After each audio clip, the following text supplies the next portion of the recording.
So Texas primary just happened. That's quite a lot of news. So what's your take on everything that's happening? Well, these are big elections. Texas is one of the first states to hold its primaries, and primaries are important elections. And sometimes they're the only elections that actually matter. In Texas, we saw that really contested race between Tallarico and Crockett. And it turns out that Tallarico, a more unifying figure, happens to emerge from the Democratic primary. Not necessarily the same story happening in the Republican side, where more polarizing candidates seem to have gained an edge, forcing, for example, the incumbent U.S. Senator John Cornyn to a runoff election.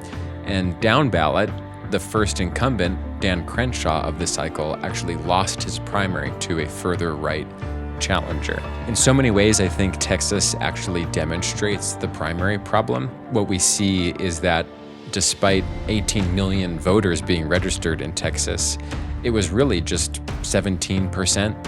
However, it's still a big problem that most voters don't participate in primaries and they still have to choose one ballot or the other. If Texas voted like Alaska does, for example, you might see a general election with Cornyn, Paxton, Crockett, and Tallarico. That's a much more interesting election than the one that we'll probably see emerge in Texas.